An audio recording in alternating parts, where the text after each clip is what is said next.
So here we are, guys, 6 days out from the Masters Olympia in Tokyo, flying actually as I speak today. Ultraflex Derby.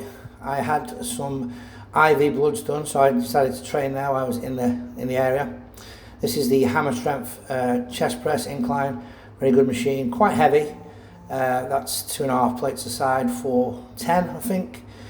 And then we did 2 plates aside for around about 15. So 2 working sets on the incline hammer strength. I always like to start on an incline and I always like to start out on a press. There we move to the hoist plate loaded chest press. Really like the plate loaded stuff on the hoist stuff. Nice contraction in the chest. 3 plates aside here for about 9. Not going beyond failure, certainly not, just like say 1 to 2 reps short of failure, and then we are going to push out here around about 15-16 reps I believe, with 2.5 plates, 1 set to failure again, close to failure. Now we've come on to, I like these padded ones where you just drive your elbows in, so you can focus on driving your elbows in, squeezing your chest, not just pushing your hands in, which is where a lot of people sort of lose the connection in the chest. So just 1 set on here, absolute failure, 16-17 reps. Trying to pick weights where I can, if anything, it just feels tight or a little bit stiff with the lower carbs. I can just stop, so I'm not going to go too heavy, but I can still push relatively close to failure. Then I've gone to another pec machine. This is the prime machine, so load it up at the start, freeze off towards the end, so it's on pin placement 3. That's about 20 reps, and then we finish off with an incline fly. I always like to finish off with these. Sometimes I do them standing, sometimes I do them seated, and then I'll just finish off with a couple of presses at the end just to get that extra little bit of a squeeze. So there was 5 chest exercises, but only actually 7 working sets on chest. Side laterals here with the Atlantis side lateral raise. This is nice because it actually drives out quite far, so it feels a little bit different than the prime one and the Nautilus one that I've got. So again, just 1 set to failure on there and a couple of partials, quite safe to do that. Then I had to go at the plate loaded Atlantis press. This was really nice. Did a drop set on this, 5 reps, 20 and 3 15s, 20 and 2 15s, 20 and 1 15.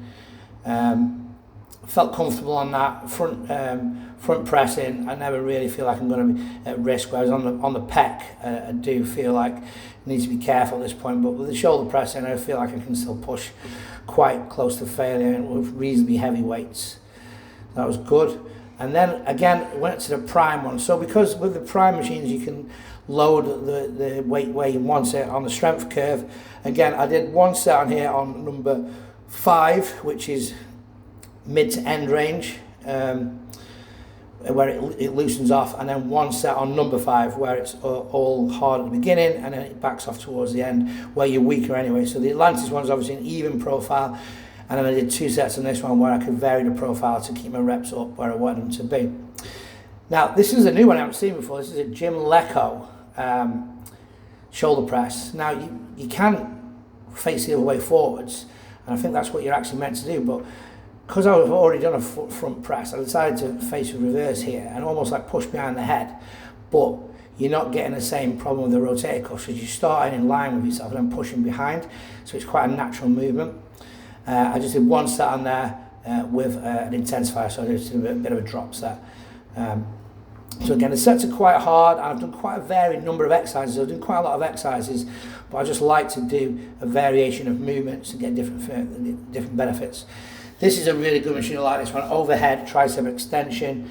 It's got the foot pad there, so you can get it right out there. Sit up nice and tall. You can see how far I'm stretching behind it. There was a guy on it before me. He probably had 12-inch arms, and he was doing like 50 kilos more than me. But he was almost shoulder pressing it, not really bending the elbows and not getting it behind the neck. So the execution here is most important. This is a prime dip machine, so I've actually decided to start with this one. And we just went straight to profile 3, so it's heavy at the top, and then as I'm driving through it towards the lockout, getting easier.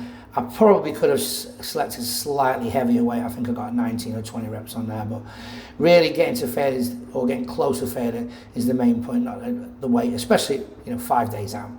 This is another dip machine, but as you can see, there's a lot of flexion at the elbow. So if you grab it right at the end and grab the balls there, I think this is an Atlantis one, and then I switch the grip there and turn it into a little bit more of a dip press sort of thing. And I did one more machine after that, which was the cable kickbacks and overhead kickbacks, which are not actually viewed.